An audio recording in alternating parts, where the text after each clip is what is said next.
Trench Crusade. In this video, we're going to talk about our initial reactions to our first game.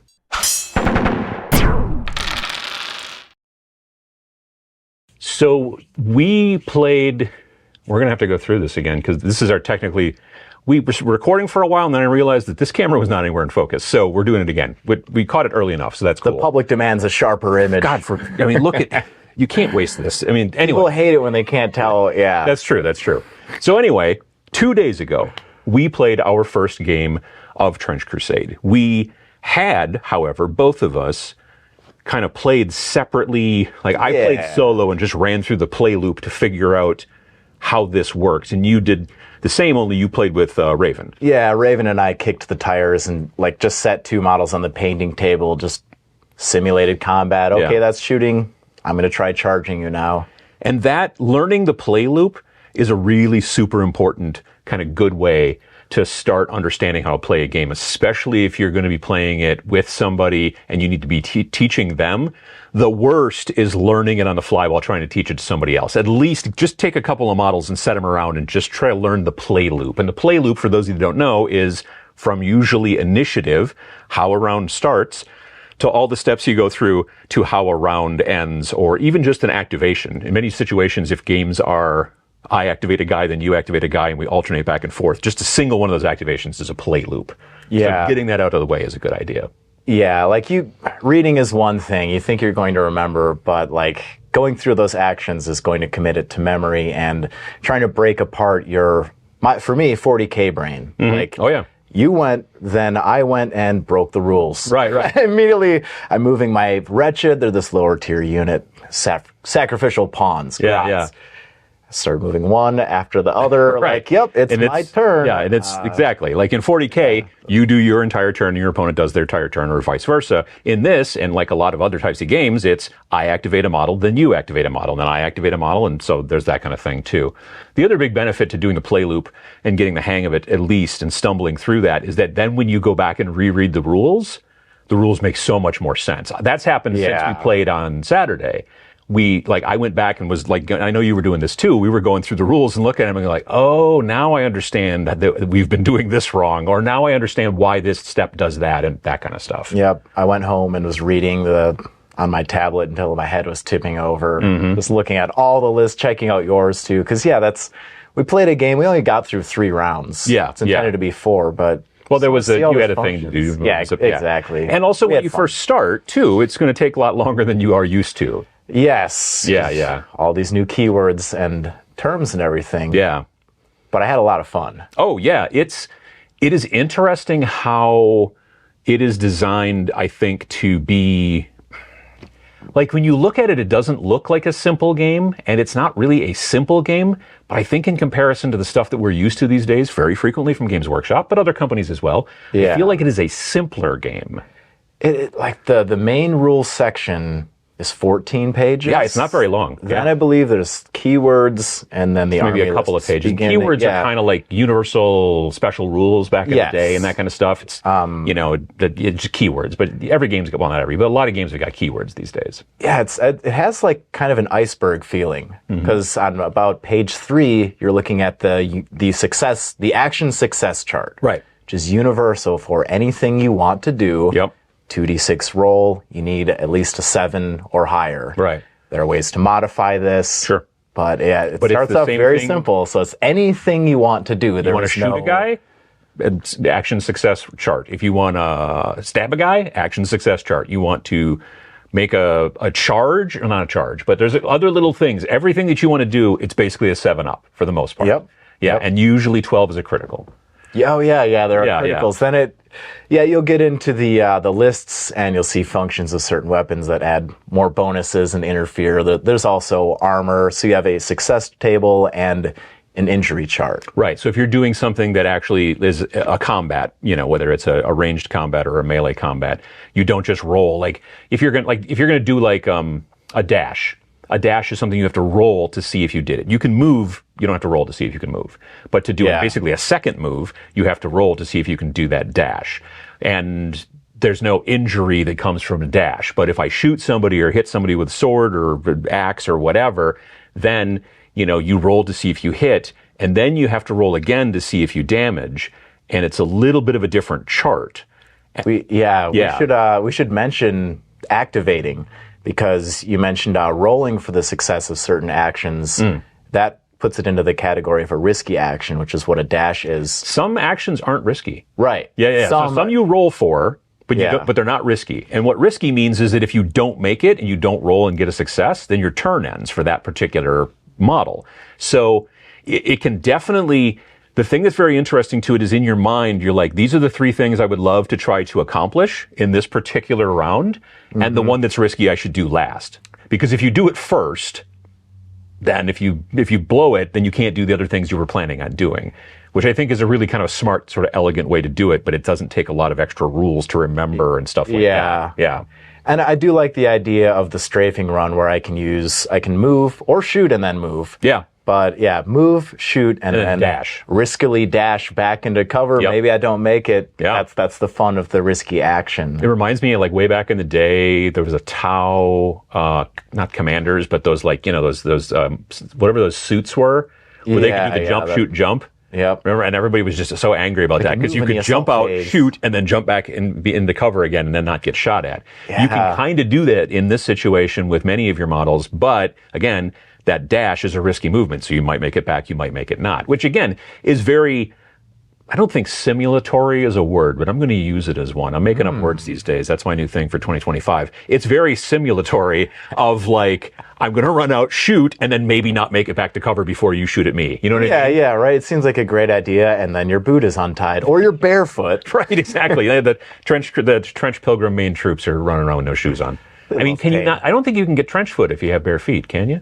I think it was your socks get wet, and that's how you get trench foot. If your feet are just wet, well, then you're going to get pruned feet. You don't want that. Yeah, it is containing all that moisture. They might be onto something. At a great risk to every other Oh, sure. You're going to step on something, and you're going to get tetanus. Oh, you're going to get tetanus. Yeah, no, definitely. But yeah, so when we played, speaking of the forces, I was running trench pilgrims, which are, we'll say, good guys. I mean, forces of the church, we'll just say that. Figuring out who the good guys are slowly. And then you were running heretic legions, which are forces of hell. Mm-hmm. And my models were basically all 3D prints from the Kickstarter and all that kind of stuff. And you had gone through and kit bashed all of your stuff. Yeah. Yeah. And both of us had what we'll call a proxy model just because our stuff wasn't done yet. My leader wasn't done yet. My war prophet is what she's called. And she has like cool loudspeakers all over her. And she's got this hammer for busting tanks, basically, where if she actually gets it to fire off, it also damages her as well because it's basically an explosive on a stick. And then you've got with the Heretic Legion, your one model that wasn't done yet was your Warwolf. Yeah, I used an Orc War Boss instead. Yeah. I did not have a Choruser. I used Necromunda Guy with 3 TVs on a stick. I mean, it's kind of the same thing. It's funny to consider proxy models in model agnostic games. But yeah, I've been kit bashing up my own. Well, the Chorister model is they're basically kind of singing and projecting, and they're like a model that buffs other models. Or do they only do negative? It's a debuff. Oh, it's a debuff. Okay. Like my War Prophet and also my Castigator are both basically buffs. They're not debuffs. Yeah. Yeah. And so getting into the buffing, now 7, that's universally a success on everything. And, so and you would think that it would be really dull if all the rolls are always just 7. You got to roll 2d6 and 7, except that there are modifiers. Everything we've talked about is a 7. But yeah, how do I ensure my success of that? There are...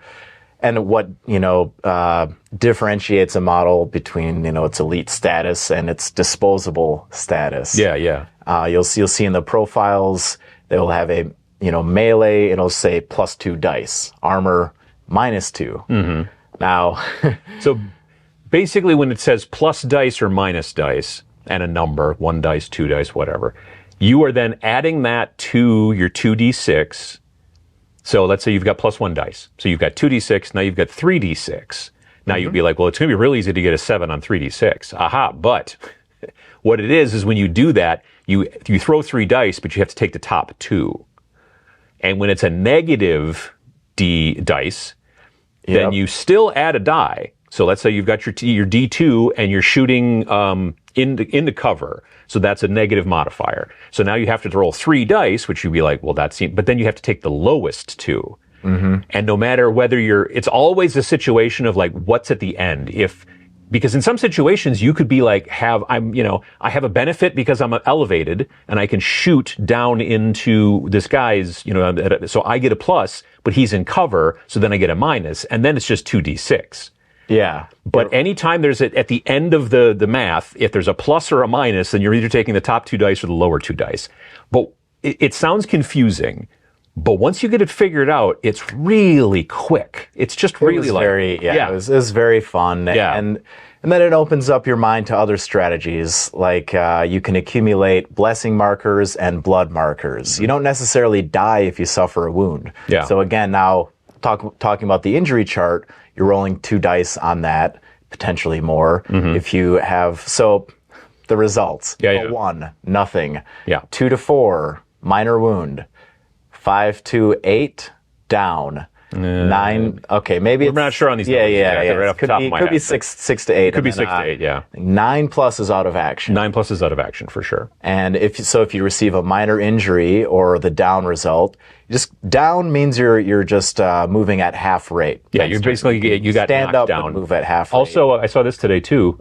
If you try to do any actions while you are down, you are at -1 dice. Oh, nice. Okay. Yeah. Still figuring it out. Yeah. So you accumulate a blood marker for suffering these wounds, right? Though. So now let's say the situation is you're shooting at me. I have a blood marker. You have a blood marker, right? From previous combat. So you can use the blood marker to now roll 3d6 on the injury chart. Pick the 2 highest. So it's interesting, and we were doing it wrong when we first played. The injury chart we were doing right. But like, let's say my character's got a blood marker on because he's taken some damage, right? And then when you were shooting at me, you were using one of my blood markers to get a +1 dice to your attack, which is actually not the way it works. The way it works is if I, who has a blood marker on me, tries to shoot you, you can then make it so that my blood marker makes it harder for me to hit you.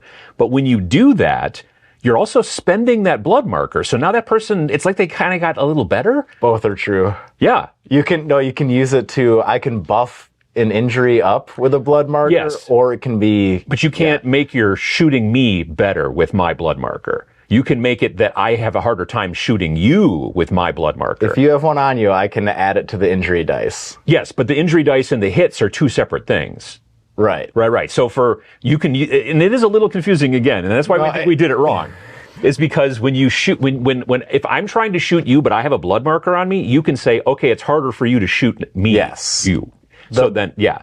But when injuring has happened, we were doing the injury right way. We were only spending the blood markers in one way, and there are 2 uses. There's offensive and defensive uses of basically, yeah. And it's just a dice bonus. And then the blessing markers are basically almost kind of the opposite. You get to spend a blessing marker when you have one to make it so that you have a better chance of doing a thing, whether it's dashing or shooting or melee or whatever.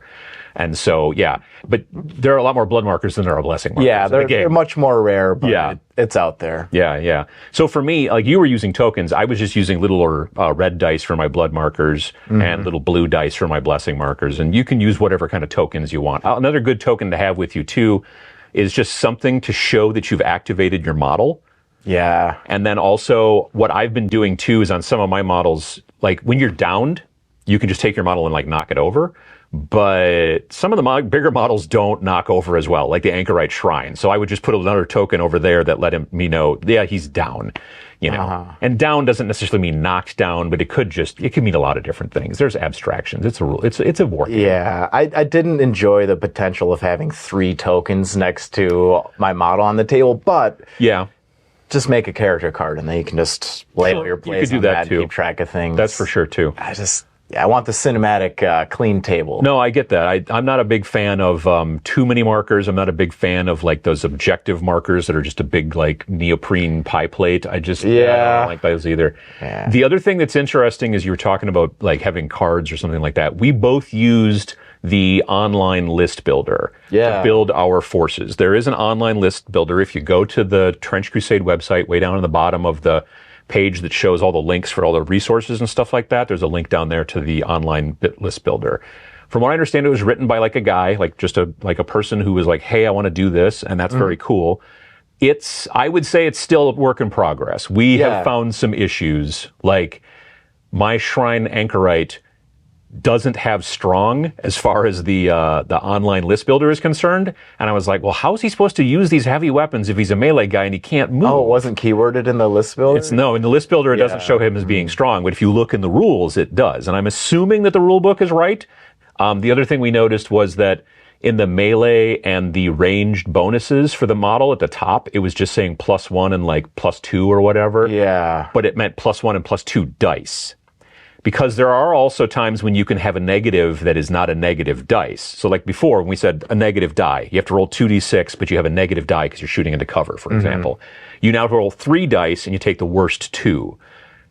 If whoever you're shooting at has armor, then what they're doing is they're taking, let's say you've got standard armor, which is -1, or you've got machine armor, like the big Shrine Anchorite.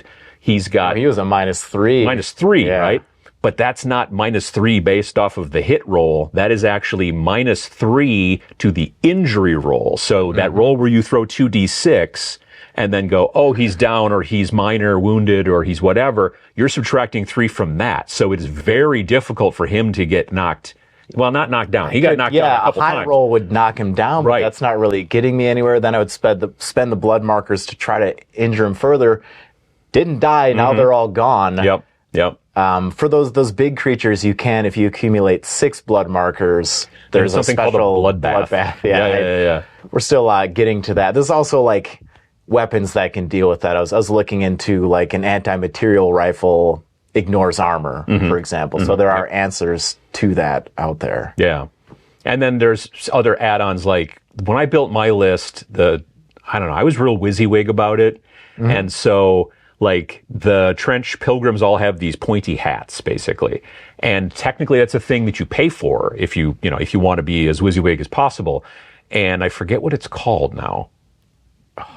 I don't remember. I'll put it on the screen here. But it's a weird hat that I don't quite know how to properly pronounce. But what it does is it stops them from having fear. And it also stops them from taking an extra blood marker from shrapnel. Yes. And your artillery witch was throwing shrapnel all over the place. And they were just not having to worry about it. But again, neither was my Shrine Anchorite, because he's also immune to shrapnel, and the Communicant, the guy with the big, flail and stuff like that, because he has got a cross nailed to his face and therefore no shrapnel. I'm not exactly sure how that works. And no fear, too. Shrapnel. Yeah. Yeah, in the game, you can also, other armies have access to a combat helmet for 5 points. Yep. Makes you immune to shrapnel. So your helmet's like 7 points. So but it does +2, you're immune to fear. Shrapnel and fear, Yeah. The thing that I also really like about this game in comparison to, and we were talking about this earlier, like good old, the new version of Kill Team, which I've kind of made myself known about. I really enjoyed the old 2018 version because you could get in and build the lists the way you wanted to. Yeah. And then the 2 newer versions have been very much, here's basically the way you do it. You have some slight options for tweaking, and that's about it. This game has definitely got more of a old school vibe a little bit in about how many different options you have for almost every guy in the thing will be like, this model can take any weapons from melee, ranged, and equipment list for the Trench Pilgrims stuff. And then you have all of these different things to pick from, and this is 5 points, and this is 2 points, and this is 3 points. And that would suck in an army game. But I got 10 models on my force. Yeah, that's a fun. little skirmish game. You want that crunch to feel like you're at the shop. Yeah. I really enjoyed, so like the main rules, right, about 14 pages. The equipment list is like the equipment a good list, like 4 or 5. Because there's a separate equipment list for every force too, and because some have special equipment like in their.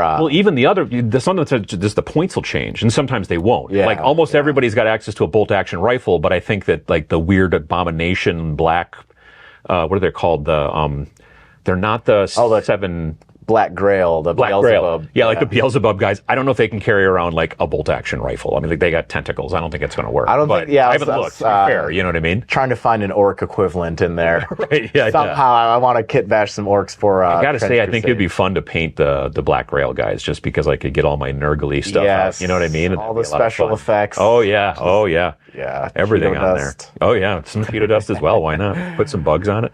Get weird with it. But yeah, I'm definitely like, so the two forces that I'm going to be working on, I've already basically at this point finished the Trench Pilgrims. I just have to finish the War Prophet, and then she'll be done, and then I'll have my forces at Adepticon is the plan. Yeah. You know. Yeah. And then you've just got one model left for your Heretic Legion. One that people will notice, I got to replace the Choruser as well. Oh, yeah. That wolf. Honestly, the guy, he's got to notice TVs, the guy giving in the off back. like, no, it's fine. I don't know. It works for me. Yeah. But then I'm also planning on doing Heretic Legion. That's what I backed on the Kickstarter, so I've got those files as well. But honestly, I got to be honest, I might look at Black Veil or whatever, Black Grail. I might look at those guys beforehand. I don't know. We'll see. They're fun. Their leader has +4 dice in melee. And he's like 130 ducats or whatever. He's like double the... Most leaders are like around 70. Yeah, generally. I think I've beefed mine up to 166. Yeah, but because I gave her a bunch of stuff, you know. All the little equipments. You can have a musical instrument. Yeah, exactly, yeah. And unholy talismans and all kinds temporary of bonuses, crazy stuff. Gas grenades. What do you think about, and I think it's going to be a very different story when the time comes when we start playing campaign. Yes. There's the old adage of boys before toys, which is, if you don't, that doesn't make sense necessarily. But what it means is, it is better to have more bodies than it is to have fewer bodies with more equipment initially, especially in a campaign game, because then you've got platforms to put new equipment on as you go down the road. If you start out with 5 very heavily armored or heavily, whatever, equipped people, they can still get croaked by just weight of fire. Yeah, and you can run away. Yeah. Taking casualties. Well, morale stuff, yeah. We didn't even really do morale because none of us got down to the point where we'd lost enough guys. I think it was half of your force. But that is something that goes on at the end of every turn, is the morale stuff. So, I don't know. I was very, what attracted me to Trench Crusade initially was the artwork. I mean, very, before I even knew it was a game, I started seeing the artwork and I was like, this is cool. And then when I started first reading the game, even before the Kickstarter, I was like, this is interesting, but I hadn't sat down and looped it yet to try to see what it was like and really grokked like what's going on. But I was like, oh, this is kind of neat. And, and then now playing it, now I'm definitely seeing the benefit and seeing how the rules work and how they're really cool that way. And I'm very interested in going down that road. So, I want to start working on some terrain. Both of us are not necessarily in the trench. Yeah, now this is another thing. The table size suggestion is 4x4 or 3x3. I think 3x3 is the better size. I'm feeling 3x3 because of weapon ranges and turn limits. Yeah. And if you are at long range, being over half of your total range distance, minus one a range weapon. Yeah. Right. So if you're shooting a guy who's in cover who's more than half of the range of your weapon, you're already at -2 dice, which means you're throwing 4 dice and then taking the worst 2 to see if you hit or not. And that's going to be a thing. So those types of deals, I think that it's very interesting to think about, because I thought, as we were playing, I'm like, if I had brought and I've got a mat around here that's a 4x4 mat, if we'd been playing on 4x4, we would have been even further away from each other. I mean, I guess technically we could have started maybe 12 inches in instead of 6, but I don't know. I think that 3x3 is real nice. I'm a big fan of slightly smaller boards anyway, so there's that. But also, we talked about this too, having an actual trench kind of system in Trench Crusade. Yeah, if there was just cover to run and dash into, I guess it would become more about close quarters and your shotguns and SMGs and trench shields and stuff. But and maybe down the road we'll head that direction. But of that, slowly a fantasy vision that may just remain in my imagination is coming together for a table. And I had some trench works, but most of it could be bombed out. And that scenario suggested 5 sheds for objective play. I need to read more into those, but you can end up setting a shed over a trench path potentially, or There have been some great videos out there. I know I've seen Jeremy from Black Magic Craft has done a bunch of different like Trench Crusade like videos with cool Antenna cross. Exactly. Everyone's doing that too, and that's cool. I still am kind of interested in doing something like that. You said you wanted to, I don't know. You've got the other symbols for your people. You could come up with something for the Heretic Legion. Right. Why not?